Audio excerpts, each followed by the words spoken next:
The following program was provided by an independent producer solely responsible for its content. The opinions expressed do not necessarily represent the views of this station, its staff, board of directors, or underwriters. As a former New Hampshire state representative who marched with Dr. Martin Luther King in 1963, he currently serves on the New Hampshire Commission for Human Rights. He's a product of Birmingham, Alabama, where at one time he had to guess how many jelly beans were in a fruit jar just to be able to vote. We've come a long way, but we're not there yet. Together we will explore the visible laws, invisible laws, and the structures above and beneath our human surface that keep us reaching for the stars. It is his goal to work with you in putting Nashua back on top, to be voted the #1 city in the nation again. We are in a crisis situation, and that's what we're going to talk about. I'm Harvey Keye. Welcome to Nashua Strong. Good morning, Nashua, New Hampshire. It's been a long time, and it's a long time because of a great reason. The pandemic hit all of us nationally, worldwide particularly, and not so much in New Hampshire. We were able to survive much more than some other states and countries, and we're very happy. I'm happy to say to you, welcome, the 90,000 of you who are looking right now, and those people who are around the world. Thank you for staying with us. Thank you for not dying, because we need you. Those people who did not survive, me and the Access Nashua, New Hampshire Television sends a very, very, very heartfelt condolence. And may you feel it throughout your hearts, throughout the world. Because I believe, as hopefully you believe, that love and God is so intertwined, it's inseparable. And when we say love, it passes around the world, if we are sincere, more than 100 million times without our permission. Now, I didn't come here to talk to you about what I believe, but I wanted to let you know that I got hit with COVID-19 and I survived it after 2 days because I'm a strong, young whippersnapper. Don't you believe it if you don't want to. My task today, my pleasure today, as you know, we don't talk about religion, sex, politics, all of that stuff that is in the air that people have opinions about. This show is designed to talk about the foundation of Nashua, New Hampshire, of which I have chosen to be my hometown as opposed to Alabama. You'll hear that on the introductory part of the show when they show it around the world. I got to be one of the few people in this state that got a chance to see the guy, picture who I'm looking at now, his name is Phillip Scontsas, walk down Main Street with a pipe in his mouth, looking up into the sky. Now, I could imagine whatever I want to, but it seems to me at this time in my life that I didn't have at that time, that this man was looking to the future of this state. Not this state, this city, Nashua. I can't remember the mayor's name, but I know he worked at the post office, and he was the mayor of this city. And he was a wonderful man. We got a chance to meet him. But Peter struck me then as someone to look at, because he was like a statue. He had a pipe in his mouth, and he was looking toward the heavens. And wow, oh wow. And then I say, well, I didn't think about that. Didn't have a show at this time, but at that time. But now I think about that, and I look at the foundation of this city. Everything that this young man called Phillip has done in his life is the foundation of him. What they have done with the store is a foundation that they laid. And I was thinking, how do I say this to Phillip and his wife, Amelia? And I wrote something and I can't remember what I wrote. I can't read what I wrote because it disappeared on my computer. But I was thinking about the three little pigs. And some of you are old enough to remember that. There were three little pigs who built their houses. And one little pig built it in straw. The next little pig built it in wood. And the next little pig built it in cement. Here comes a big bad wolf. He blew the first one down and took care of those little pigs. The second one, he blew it down and took care of those little pigs. He came by this jewelry store and he huffed and he puffed, and he's still huffing and puffing, and he can't blow it down. This is the foundation.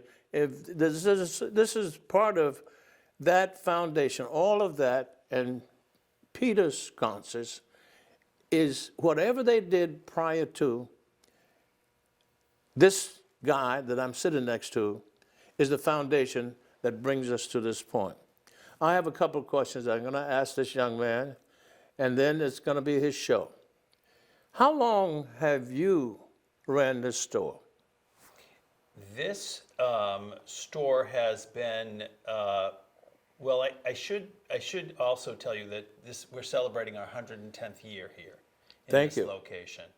We're happy to say that 1912 was the year that my grandfather, who started the store, not the store we're sitting in, but the store that's adjacent to us that we'll look at after, he started that in 1912.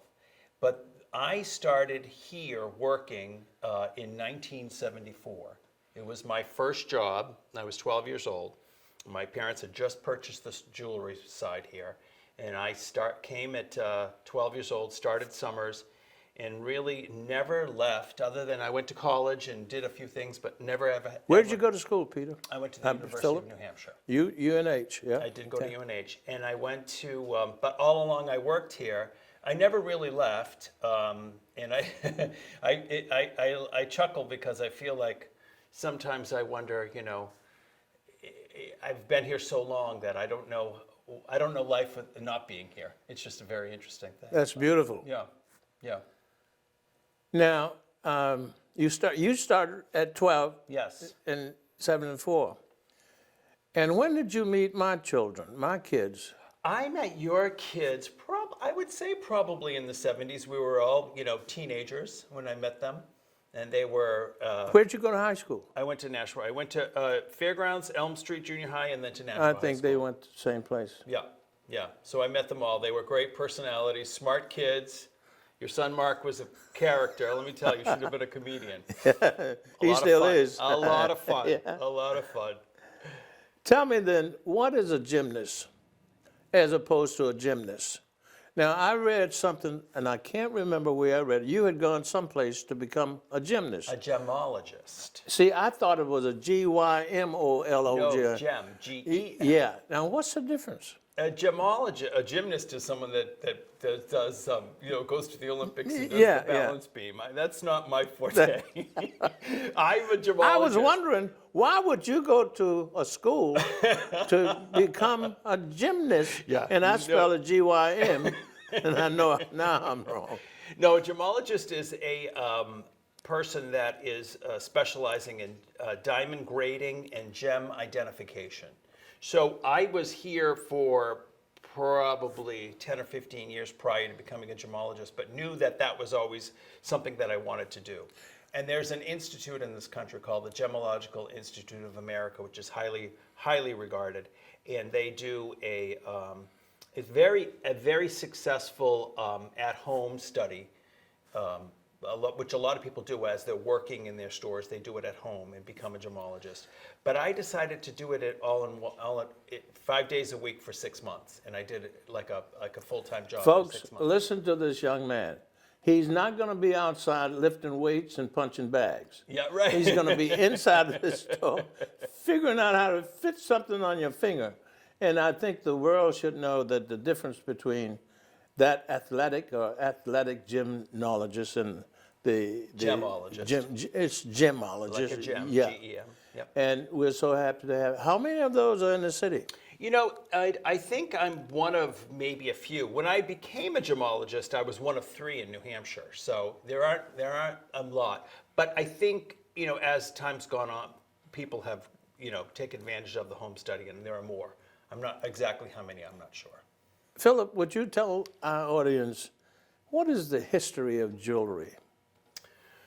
Jewelry has been around forever and ever. It's been a, something that people have adorned, has given as gifts, have regarded, have used to show their wealth throughout the ages, throughout many, many cultures. Every culture wears jewelry. And it's not just limited to women. Men as well wear jewelry. And in today, our business really is engagement ring, which is a very, very strong part of our business. That's part of love? Part of love. Part of God, It starts too, it starts the union of two people with an engagement ring and a proposal. And then from there we do wedding bands. Wedding bands are the ring that you'd use to accompany the diamond engagement ring. And those both the male and the female wear, or the two partners wear. And they are they have a double ring ceremony. It signifies the love. One gives to one gives to the other. And then from there we have jewelry that you wear for occasions or for every day, and everything from pendants, earrings, necklaces, bracelets. Where does jewelry come? Where do diamonds come from? There are a lot of different sources. Traditionally it was always, South Africa was the most popular, De Beers, South Africa. But there are diamonds from, you name it. There are diamonds in Canada, there are diamonds in Russia, there are diamonds, we get them, everywhere. Do diamonds come out of the ground? Yes, they do. And where are the diamond mines located mostly? Well, I think we all know about like the diamond mines in Sierra Leone and all of those, African countries. But the diamonds are today, it's an interesting thing because there's a big push now towards lab-created diamonds, which you can buy at a much more affordable price. It is a diamond. It's just done in a laboratory. It's manufactured. Yes, it's the same With concept. what kind of stones? With carbon, like a diamond is. And they get it from the same place you get it? Well, they take the carbon and then they create it through a laboratory process. And they create it, and then once the diamond is created, the rough cut diamond, then it's cut like your natural diamonds. Let me just tell you this. This store has been here since I saw his father walking up down Main Street for a long time. This is a solid, worthwhile foundation that makes Nashua one of the strongest cities in the world. And thank you so much, Phillip. I don't want to take up time talking about Phillip so much. I want the videographer to see what he's offering, the store is offering today. And then we're going to shift over to the Home Decor, they call it. And I think his wife, Amelia, has come up with an idea like that to offer Nashua. And I think Nashuans should see what we offer right here on Main Street, downtown, which is the strongest city outside of Boston. So, Phillip, Yes, it's yours. thank you. Talk about your jewelry. What do you want us to do? What do you want? You want more people to come in the store, first of all. We welcome people from everywhere, absolutely. This store is more than just a, just a retail jewelry store. It's really a historic, and it's really a love letter to my parents because they and my grandparents, they started here. My parents met in the store. My mother came and got her shoe shine, met my dad, fell in love.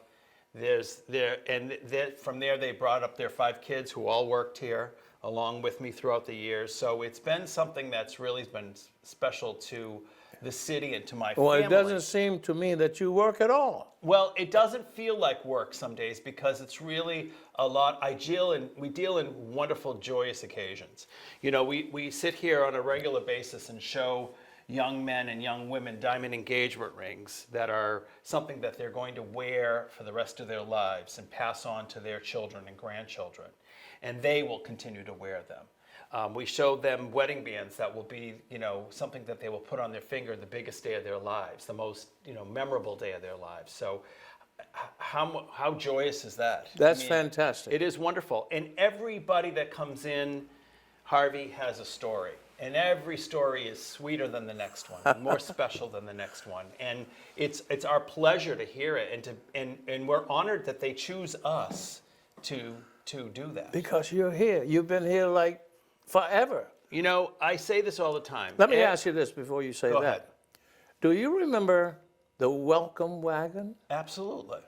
And your father did something on the welcome wagon that got us to come into the store. Sure. That Sure. was 1970s. Yep.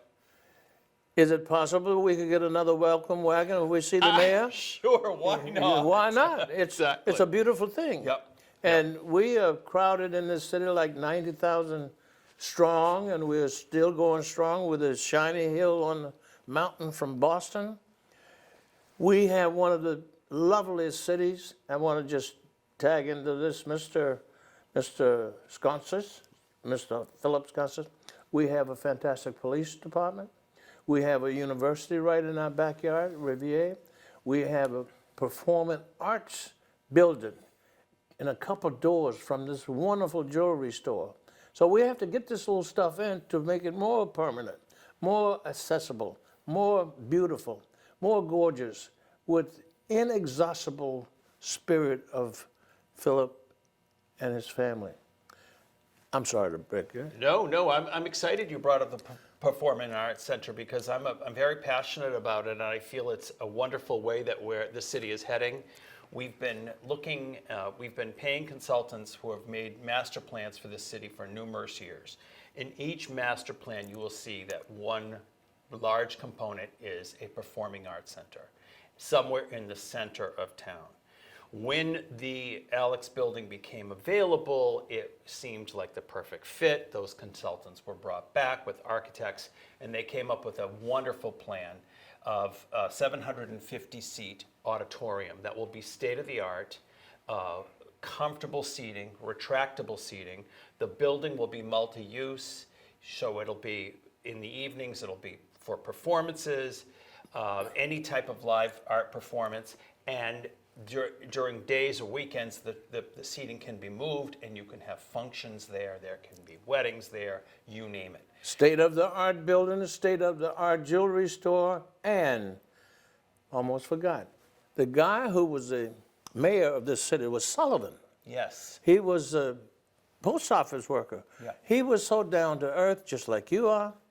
And that's part of the foundation of this city. People to people, greeting people, embracing differences, making people happy. And you walk as you're happy every moment. I know why, because of Amelia, more than likely. Yes, you're right. But I spoke to you occasionally, and you say, Harvey, I am happiness. Wow, what a statement and what a foundation all of this brings us to. Now, I keep interrupting, but this is my show. Oh, and I love it. I'm You know what? letting you talk. Harvey, every time we have a conversation, you tell me something else about you or your history that I find so fascinating. So I appreciate it. Thank you. I appreciate it. Now, we're going to move on to Philip and his wife to part of the store that we want Nashua to take a look at and come and visit and spend some money here. We don't hide that fact. We need you to come downtown. We don't need any empty storefronts downtown.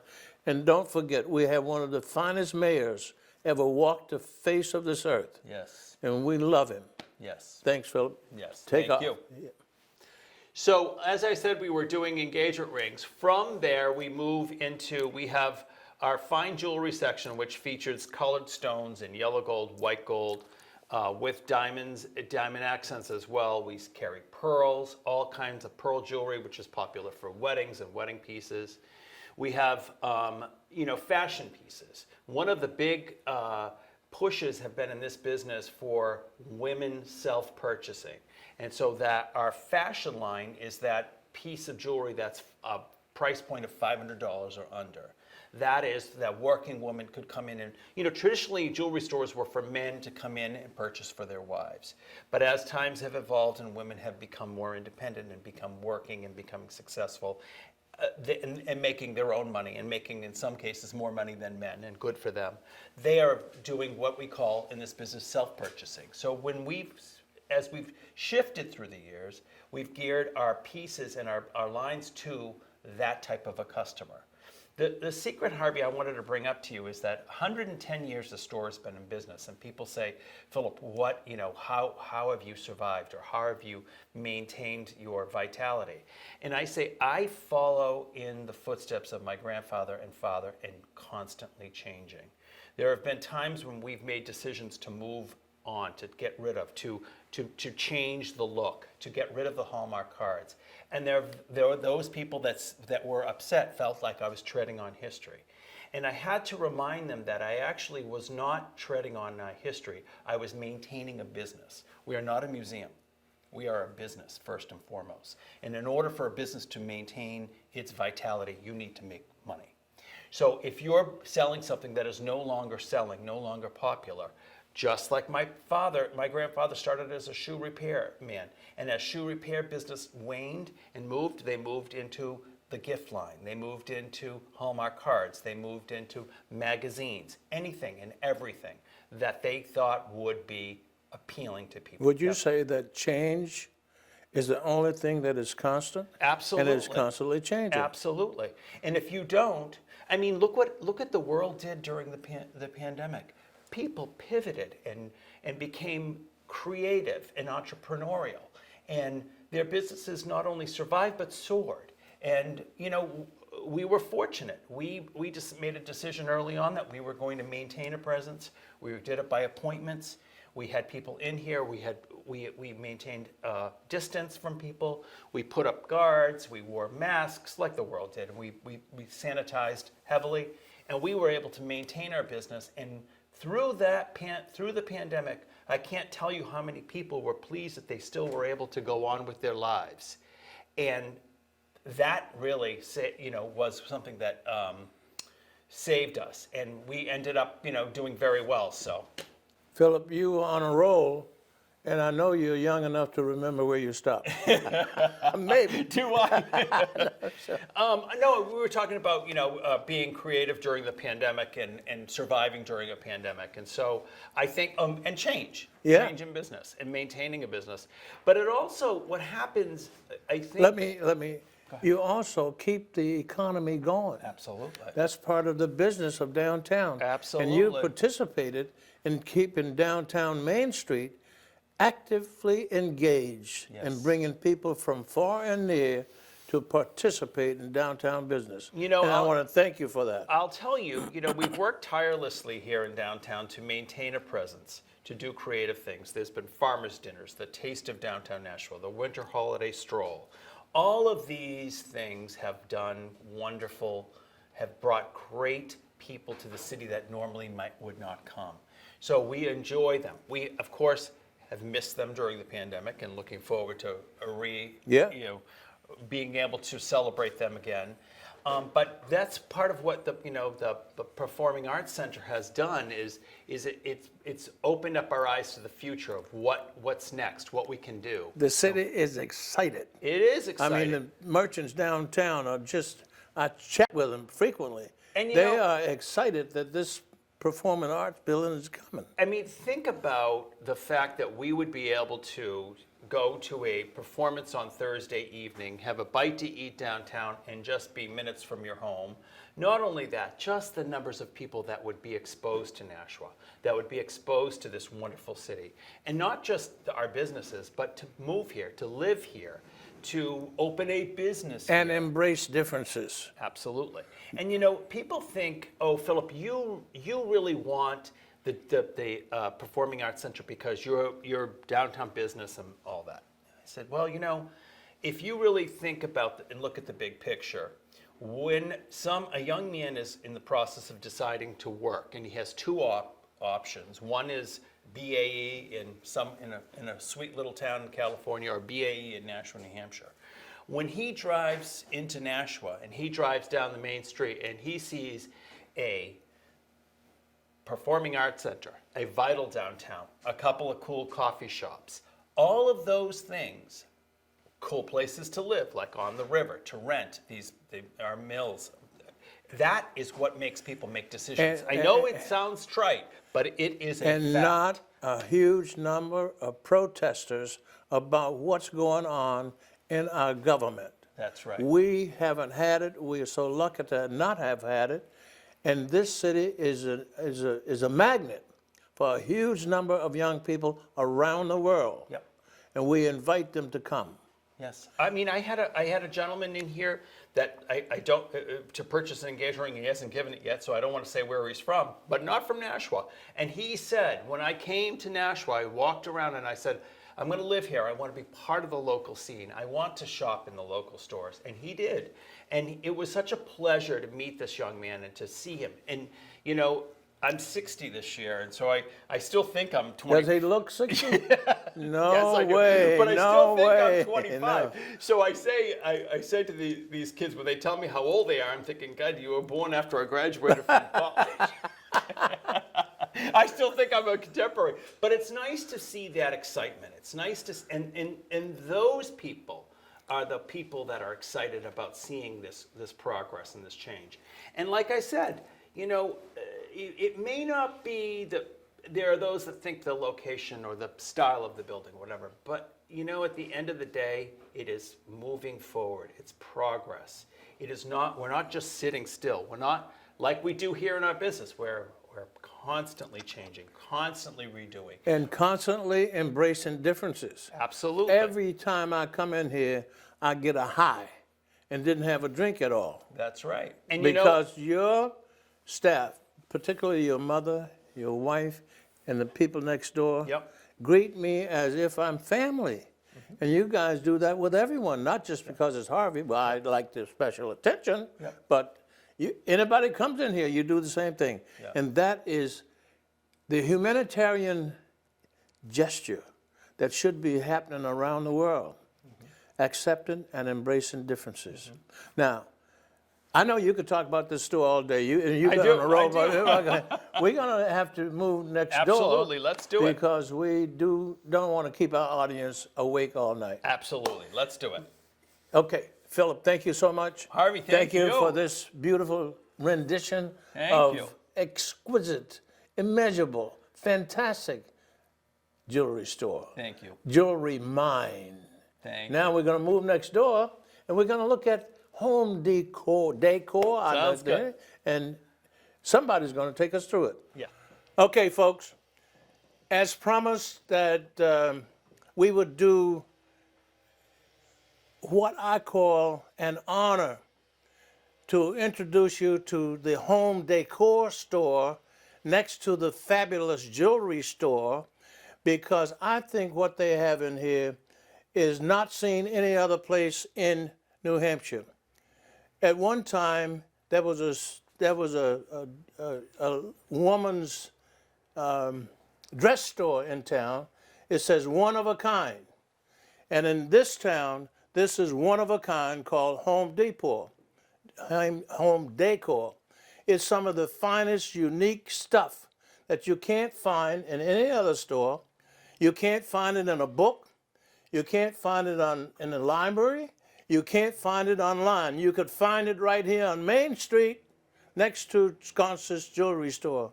So come in and take a look and look at this fabulous stuff that these people have. And you can't see it from the street. You have to come into the store. Now, I'm going to introduce you to the young lady who is the inspiration to the Home Decor store. And she goes around the world and picks up one of anything that she chooses, and her name is Mrs. Amelia Scontsas. Here she is, Mrs. Scontsas. Would you just point out a few things? Let's start with this area, which is our living room area. We have handpicked all these things because we want to inspire you to come in and see how this would fit in your home.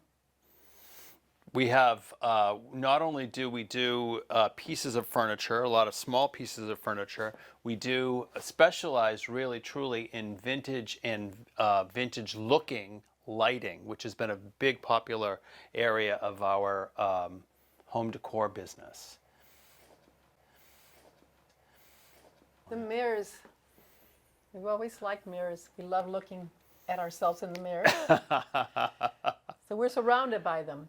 Many of these mirrors that you see here are vintage and beautiful. Some of them are bought in different places of New Hampshire and Vermont.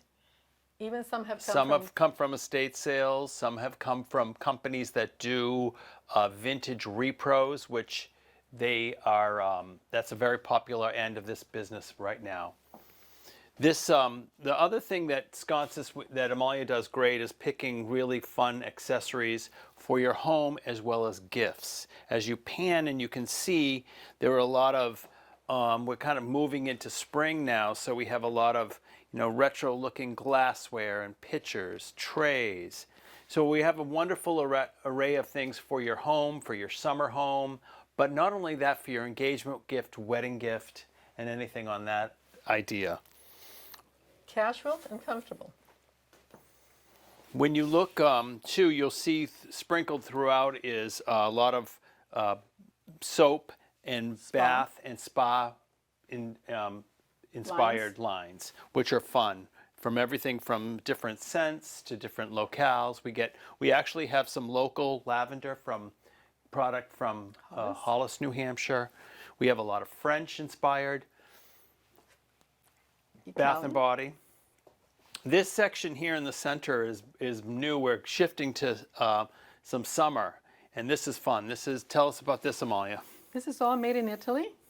It's some of the things here are Vietri, which is all handmade. This is the new line for summer. It's called Santorini, and of course it's the blue and white color that you see in that's so popular in the island. And Amalia and I went on our honeymoon was in Santorini 30 years ago, so this is very special to us. Show her that piece. It's gorgeous. It's a beautiful line, very affordable, wonderful for, again, your backyard, your summer home, your cottage. It's a great gift. We're ready to go back to Santorini. We try to have a little something for everyone, and this is our baby department. These are gorgeous little pieces for babies 0 to 12 months and older. We carry a lot of the accessories, which are quite great, and gorgeous little blankets, handmade. Lighting. From this side here, we carry a lot of, look at these little outfits. Look at this little linen piece for the summer. So soft and beautiful. We carry many of the beddings and little toys, lots of little inspirational books, which I've really enjoyed buying just recently. We're starting to get into that. We have books. Look at this beautiful piece. They're called pop-up books. Beautiful. This section is really soothing. Last Christmas, we had an executive come in, and she had like 20 employees that she buys for every holiday. And she said, I don't have any time, can you help me? And I said, absolutely. She says, I want each person to receive a $150 package from you. And they're all women. So I went to town. We put together little care packages with soaps and creams and things that you find here. And by the way, this section here is all from local vendors. You have inspirational books, delicious soaps. Just nice thing. This is a plus. Every woman and man should have this. For headaches and sinus relief, it's a little pillow. And it's all eucalyptus. It's delicious.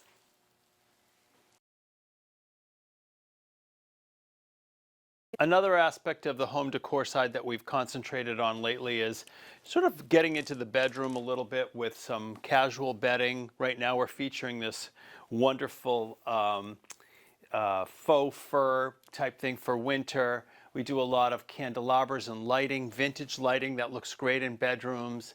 You can do ceiling mount, you can swag them over your beds, which is great. And then as you look here, you see there's a real sort of garden feel, which is coming into the spring and summertime. And it's one thing that I have to brag a little bit about us, that during the holidays we really are a place that you can't miss.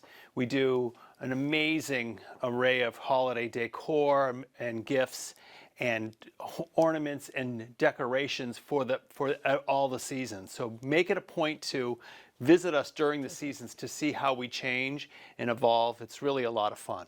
And it's been, like I said earlier, change is one of the foundations of our business, and it really seems to work for us. So we're so happy that we are able to do it and continue to do it. Thank you.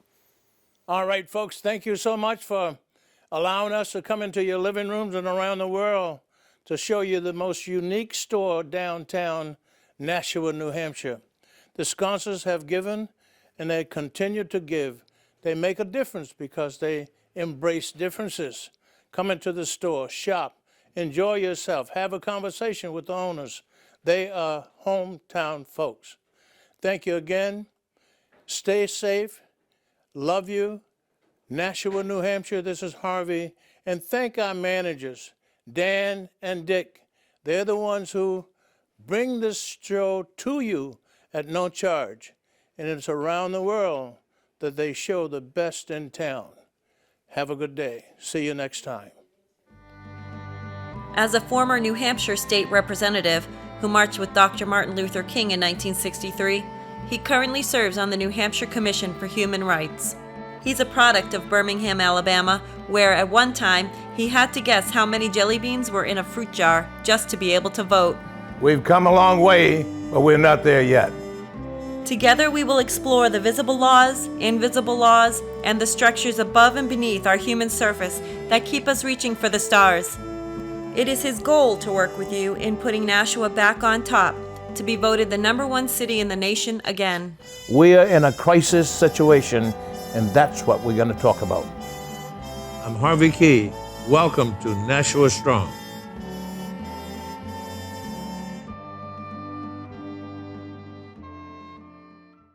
The preceding program was provided by an independent producer solely responsible for its content. The opinions expressed do not necessarily represent the views of this station, its staff, board of directors, or underwriters.